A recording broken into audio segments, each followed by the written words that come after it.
어린 왕자에게 보내는 편지. 어린 왕자. 지금 밖에서는 가랑잎 구르는 소리가 들린다.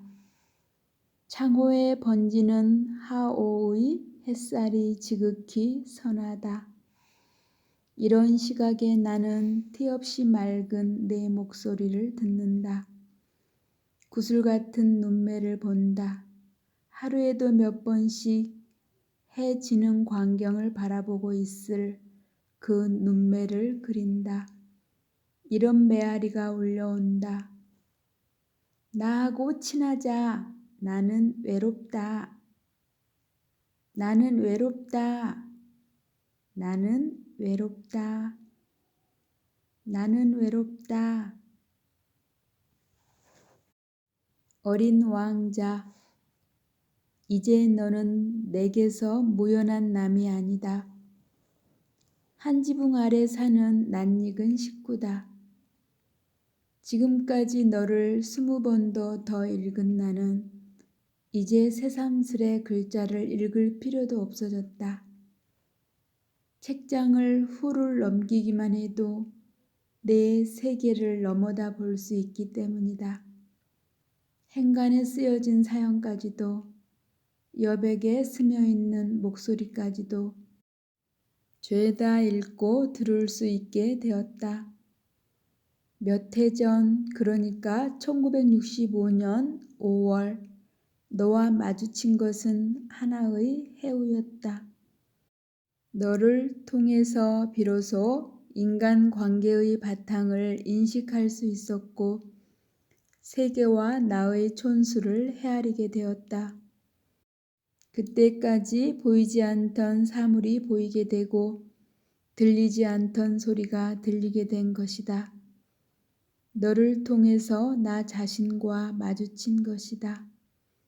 그때부터 나의 가난한 서가에는 너의 동료들이 하나둘 모여들기 시작했다.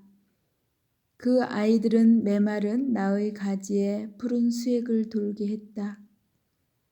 솔바람 소리처럼 무심한 세계로 나를 이끌었다. 그리고 내가 하는 일이 곧 나의 존재임을 투명하게 깨우쳐 주었다. 더러는 그저 괜히 창문을 열 때가 있다.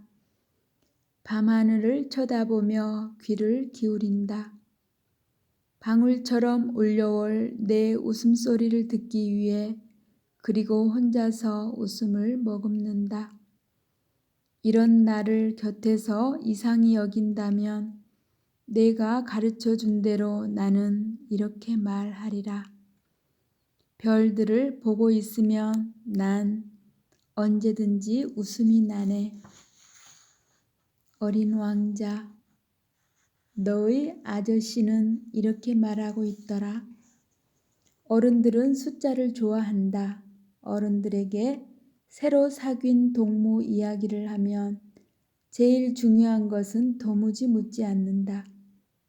그분들은 그 동무의 목소리가 어떠냐? 무슨 장난을 제일 좋아하느냐? 나비 같은 걸 채집하느냐? 이렇게 묻는 일은 절대로 없다. 나이가 몇이냐? 형제가 몇이냐? 몸무게가 얼마나 나가느냐? 그의 아버지는 얼마나 버느냐? 이것이 그분들의 묻는 말이다. 그제서야 그 동물을 아는 줄로 생각한다.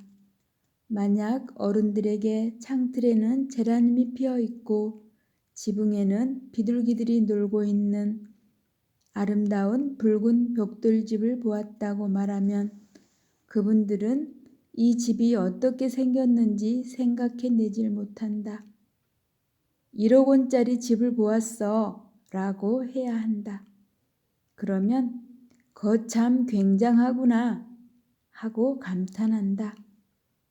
지금 우리 둘레에서는 숫자 노름이 한창이다. 2차례 선거를 치르고 나더니 물가가 뛰어오르고 수출고가 예상보다 처지고 국민 소득이 어떻다는 등 잘 산다는 것은 눈에 보이는 숫자의 단위가 많을수록 좋다는 것이다. 따라서 다스리는 사람들은 이 숫자에 최대 관심을 쏟고 있다. 숫자가 늘어나면 의시되고 줄어들면 마구 화를 낸다. 자기 목숨의 심지가 얼마쯤 남았는지는 무관심이면서 눈에 보이는 숫자에만 매달려 살고 있다. 그런데 이런 가시적인 숫자의 노름으로 인해서 불가시적인 인간의 영역이 날로 위축되고 메말라 간다는데 문제가 있다. 똑같은 물을 마시는데도 소가 마시면 우유를 만들고 뱀이 마시면 독을 만든다는 비유가 있지만 숫자를 다루는 그 당사자의 인간적인 바탕이 문제다. 그런데 흔히 내노라 하는 어른들은 인간의 대지를 떠나 둥둥 겉돌면서도 그런 사실조차 모르고 있다. 어린 왕자, 너는 그런 사람을 가리켜 버섯이라고 했지? 그는 꽃향기를 맡아본 일도 없고 별을 바라본 일도 없고 누구를 사랑해 본 일도 없어. 더하기 밖에는 아무것도 한 일이 없어. 그러면서도 온종일 나는 착한 사람이다. 나는 착한 사람이다. 하고 내고만 있어. 그리고 이것 때문에 잔뜩 교만을 부리고 있어. 그렇지만 그건 사람이 아니야. 버섯이야. 그래, 내가 여호와한테서 얻어들은 비밀처럼 가장 중요한 것은 눈에 보이지 않아. 잘 보려면 마음으로 보아야 한다. 사실 눈에 보이는 것은 빙산의 한 모서리에 불과해. 보다 크고 넓은 것은 마음으로 느껴야지. 그런데 어른들은 어디 그래? 앞에 나타나야만 보인다고 하거든. 정말 눈뜬 장님들이지. 눈에 보이지 않는 세계까지도 꿰뚫어 볼 수 있는 그 슬기가 현대인에겐 아쉽다는 말이다. 어린 왕자, 너는 단 하나밖에 없는 소중한 꽃인 줄 알았다가 그 꽃과 같은 많은 장미를 보고 실망한 나머지 풀밭에 엎드려 울었었지. 그때 여우가 나타나 길들인다는 말을 가르쳐 주었어. 그건 너무 잊혀진 말이라고 하면서 관계를 맺는다는 뜻이라고. 길들이기 전에는 서로가 아직은 몇천 몇만의 흔해 빠진 비슷한 존재에 불과하여 아쉽거나 그립지도 않지만 일단 길을 들이게 되면 이 세상에서 단 하나밖에 없는 소중한 존재가 되고 만다는 거야. 내가 나를 길들이면 내 생활은 해가 돋은 것처럼 환해질 거야. 난 어느 발소리하고도 다른 발소리를 알게 될 거다. 내 발자국 소리는 음악이 되어 나를 굴 밖으로 불러낼 거야. 그리고 여호와는 아무 상관도 없는 밀밭이 어린 왕자의 머리가 금빛이라는 이 한 가지 사실 때문에 황금빛이 감도는 밀을 보면 그리워지고 밀밭을 지나가는 바람소리가 좋아질 거라고 했다. 그토록 절절한 관계가 오늘의 인간 촌락에서는 퇴색해 버렸다. 서로를 이해와 타산으로 이용하려 들거든. 정말 각박한 세상이다. 나와 너의 관계가 없어지고 만 거야. 나는 나고 너는 너로 끊어지고 말았어. 이와 같이 뿔뿔이 흩어져 버렸기 때문에 나와 너는 더욱 외로워질 수밖에 없는 거야. 인간 관계가 회복되려면 나, 너 사이에 와가 개재되어야 해. 그래야만 우리가 될 수 있어. 다시 내 동무인 여우의 목소리를 들어보자. 사람들은 이제 무얼 알 시간조차 없어지고 말았어. 다 만들어 놓은 물건을 가게에서 사면 되니까.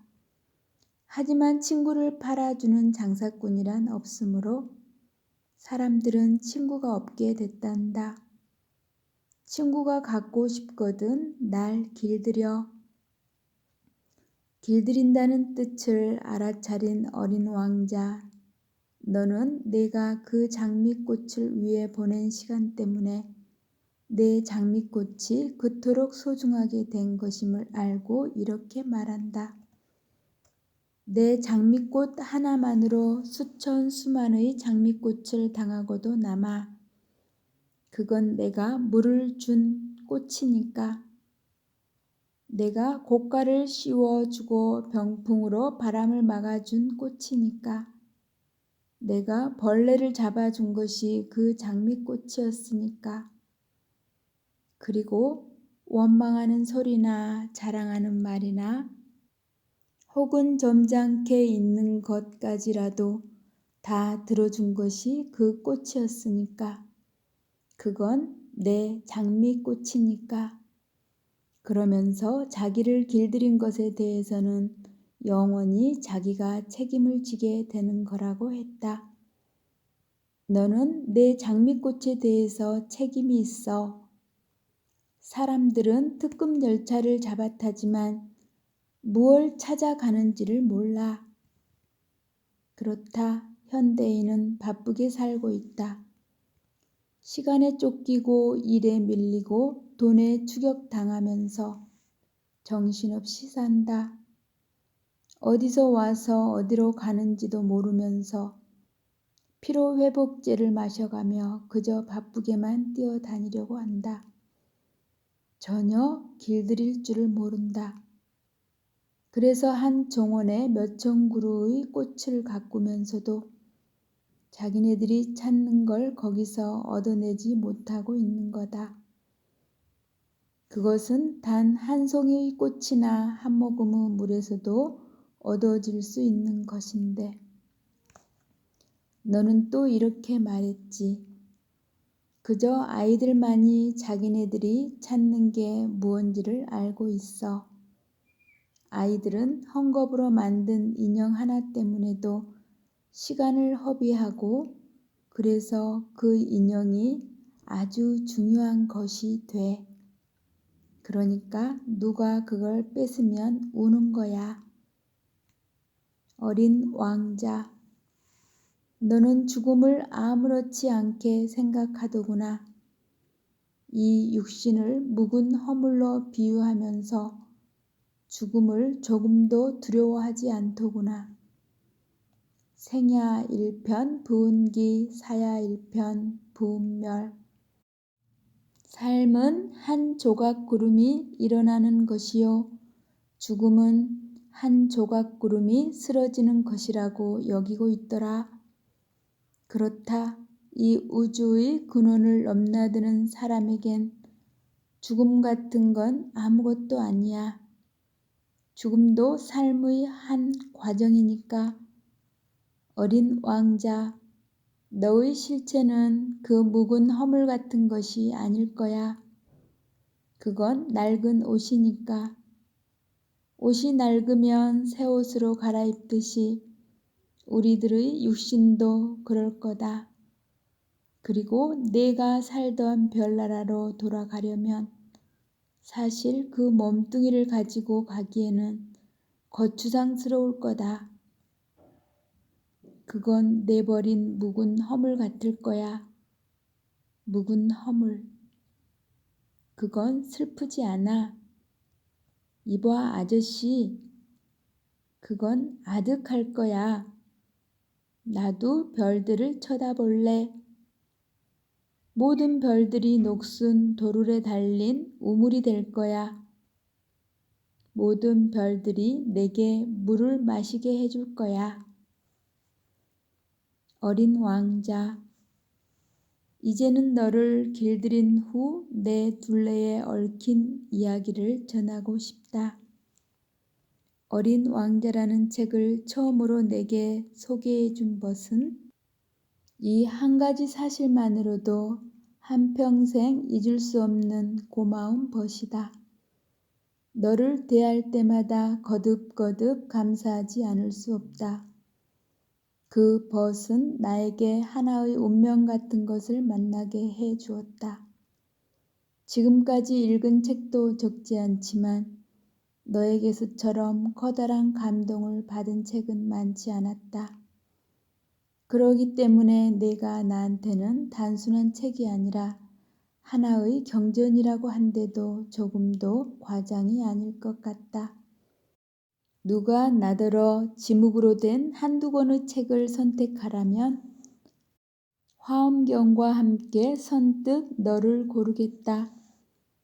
가까운 친지들에게 어린 왕자를 아마 30권도 넘게 사주었을 것이다. 너를 읽고 좋아하는 사람한테는 이내 신뢰감과 친화력을 느끼게 된다. 설사 그가 처음 만난 사람이라 할지라도 너를 이해하고 좋아하는 사람이라면 그는 내 벗이 될 수 있어. 내가 아는 프랑스 신부 한 사람과 뉴질랜드 노처녀 하나는 너로 인해서 가까워진 외국인이다. 너를 읽고도 별 감흥이 없어 하는 사람들이 있는데 그런 사람은 나와 치수가 잘 맞지 않는 사람으로 생각하는 거다. 어떤 사람이 나와 친해질 수 있느냐 없느냐는 너를 읽고 난 그 반응으로 능히 짐작할 수 있다는 말이다. 그러니까 너는 사람의 폭을 재는 한계의 자다. 적어도 내게 있어서는. 그리고 내 목소리를 들을 때 나는 누워서 들어. 그래야 내 목소리를 보다 생생하게 들을 수 있기 때문이야. 상상의 날개를 마음껏 펼치고 날아다닐 수 있는 거야.